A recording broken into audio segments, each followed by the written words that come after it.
You know, each year I'm honored to nominate students to America's Service Academies.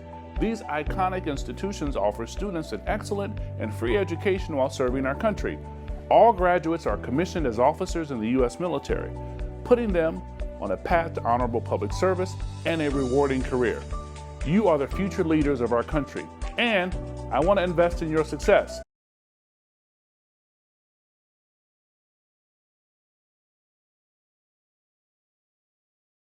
I'm Alec Padilla, class of 2025. I'm also at the Air Force Academy.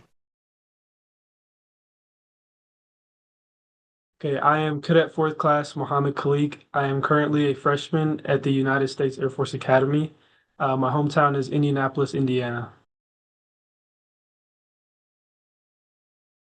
My name is Matthew Crotty. I am a midshipman at the United States Naval Academy as a member of the class of 2025. I'm originally from the south side of Indianapolis, and I went to Roncalli High School. My name is Cadet Sung. I'm from West Point, class of 2027. My hometown is Indianapolis, and I went to Perry Meridian High School. My name is Alan Williams. I'm a second class midshipman at the Naval Academy. I'm class of 26. Hometown, Indianapolis. Born and raised in the inner city, and I went to Shortridge High School. Well, I'm Nick Crane. I'm from Indianapolis. I went to Franklin Central, and I'm at the Air Force Academy. A robotics, weapons, and controls engineering major. I am electrical and computer engineering. I'm a human geography major with a French minor. I'm an honors oceanographic and atmospheric science major. I have not declared a major yet, but so far I am in between business management and econ because those are the two programs. I've already taken classes for both of them, and they've really interested me so far. So it's going to be between those two. I'm business management major.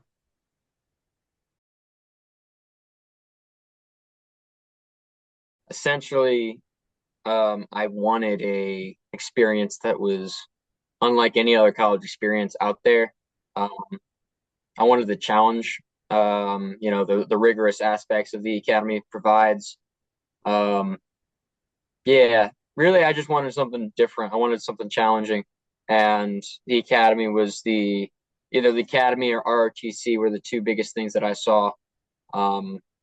And especially when it comes to the academy, like certain types of people are drawn here, right? And those are the types of people, A, I want to surround myself with, and then also B, I want to work with those people, in the future, my future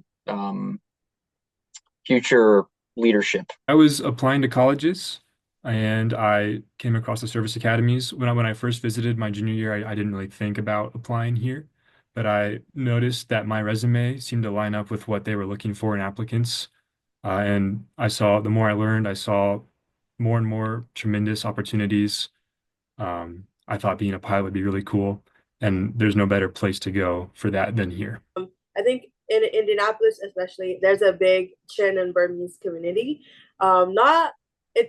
This school isn't heard of in our community, so I've always wanted to enlist in the military. And so that's been my big goal. We're refugees, so this country has given us so many opportunities, and I wanted to give something back in return.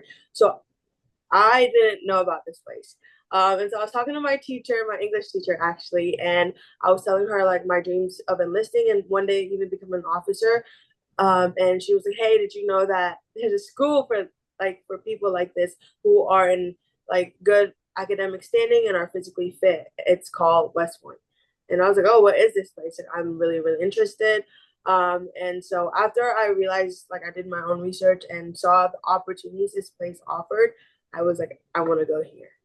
And I just think the legacy that West Point has and the reputation that it has, I felt like it would have given me so much more opportunities down the road.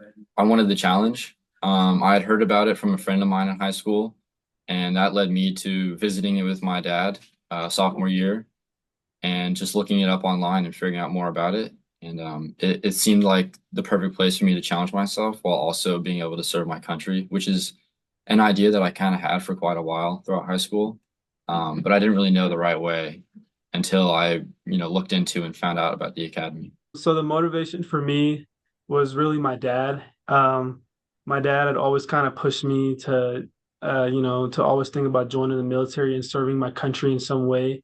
And in high school, like I was still playing football, and I was playing for Pike High School, and I was still trying to get recruited for football. And but then I realized, maybe I need to do something bigger than myself. Maybe there's like a higher calling for me, and I want to challenge myself to something bigger. And my dad had told me, that Air Force, it was always his dream to be in the Air Force, but unfortunately, he is a pilot, but he wasn't medically qualified to fly in the Air Force. So it was always his dream for me to, go to the Air Force and become a pilot. Kind of just wanted to be a part of something bigger than myself. Um, my family, like they've always told me to like strive for greatness, and I thought this was the best opportunity for me to do something great with my life. I was on the ultimate frisbee team for a little bit, but then I got picked up to be an instructor pilot for the soaring program, and so now that is my exclusive extracurricular activity. Currently, I just do intramural with company athletics, but I am also a part of the women's hockey club here, which is like very, very new. So we don't really get the opportunities that other clubs or teams do because they just established like an official team and roster last semester. So my sophomore year, I went up for the volleyball team, the men's volleyball team, and made it. So now I've been doing that for the last 3 years, and I'm now the vice president of that team. I'm currently a intercollegiate boxer, so I'm boxing for the Air Force Academy team. It's actually it's a national championship team, so we won a lot of national championships in the last couple of years. I'm on the wrestling team.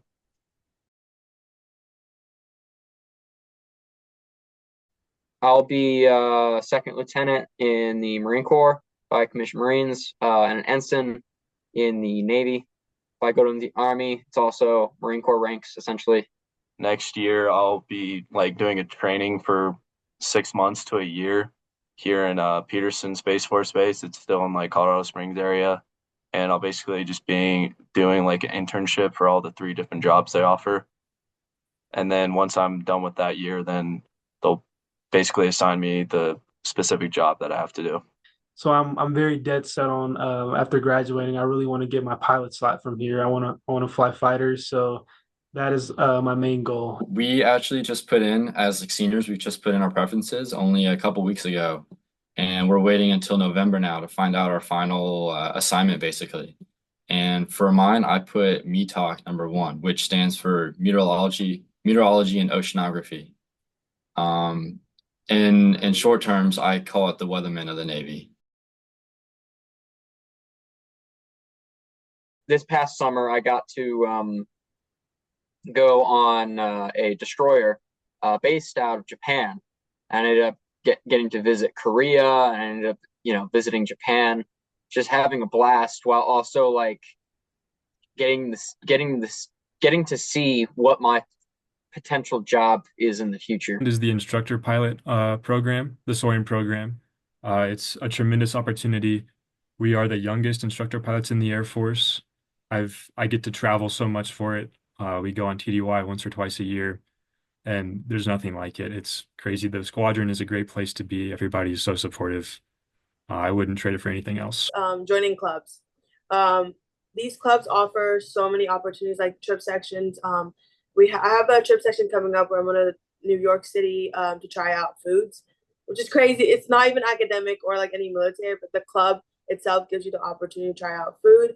And then I just recently joined the women's hockey club, which I think will always stick to me. It's just an amazing opportunity that you wouldn't get in a different college. I had the opportunity to attend a outdoor leadership school up in Alaska. And so we spent 2.5, 3 weeks in the backcountry hiking mountains and glaciers. And I wouldn't have that opportunity if it wasn't for the Naval Academy.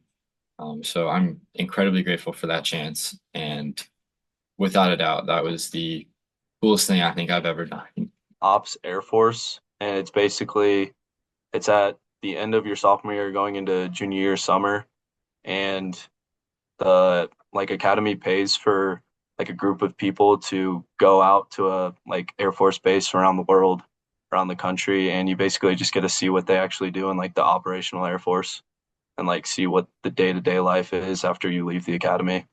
So I went to Florida for like 3 weeks, and it was just a really cool experience just seeing all different jobs they do. And we also were able to go to the beach every day. So that was pretty fun. It's a lot of running, right? So a lot of running. Um, do things that challenge you athletically, right? We always talk about doing things that challenge you in an academic sense, in a professional sense, right? And that's great. Do those things as well, but also challenge yourself athletically. Direct them to the Air Force Academy's website for admissions.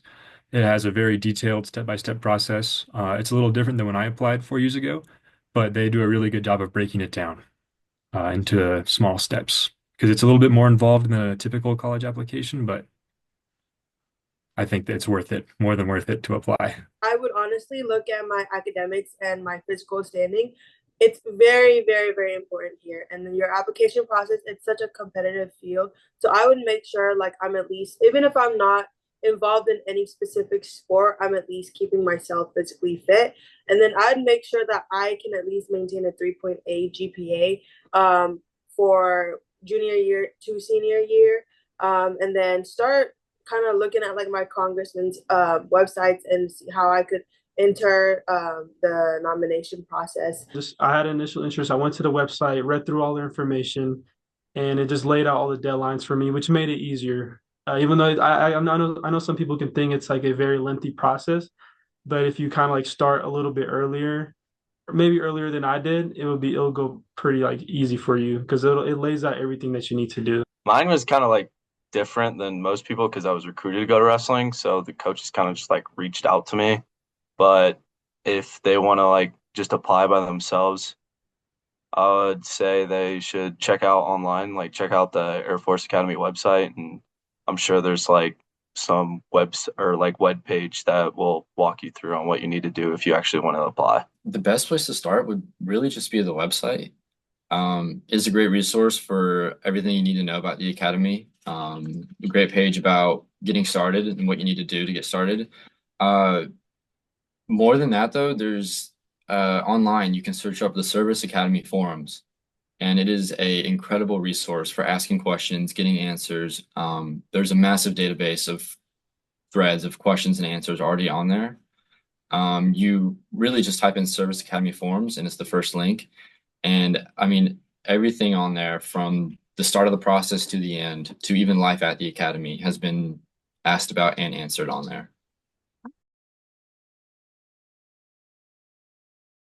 When it comes to applying and interviewing, is I want to see the character side of thing, not just your achievements, because we all know that you're going to achieve a lot during high school. The reason why you're probably going to the academy or applying to the academy is because you've been very successful, right? Character is another thing. It started as early as possible. I didn't start my application until September, the year applications were due, but they open up in March. I didn't really consider applying up until that point, but to get the congressional nomination, typically those due dates are first, sometime in late fall, October or November for most congressmen. So it was a pretty quick turnaround on that for me. So I would say, honestly, use your resources that you have, including your teachers, because that essay needs to explain the type of person you are and why you essentially deserve that nomination. So I would say focus on that essay. Was just to like track the deadlines better. I feel like I know the congresswoman and the congressman on their websites, they'll have like the deadlines listed. And I feel like I cut it very close to a lot of those deadlines. I wish I knew about those deadlines sooner, so I wasn't like, a stressed out about, oh, I have to turn it in at this amount of time. I wish I had more time to turn all that stuff in. Yeah. So I think that's one thing I wish was different. Biggest thing I would say is get everything in early. I know this is kind of separate from the nomination process, but the DOBMER process, the medical process, is a bit of a beast to take down. But if you do it early enough, everything works out. You reach out early, communicate early with the congressman, with your letters of recommendation, everything. It makes the whole process way smoother. You feel less stressed when you're not cramming things in at the last minute. And you'll probably overall have a better application if you spend the time and do stuff early. If you have any additional questions, please contact the office at 317-283-6516 or visit carson.house.gov.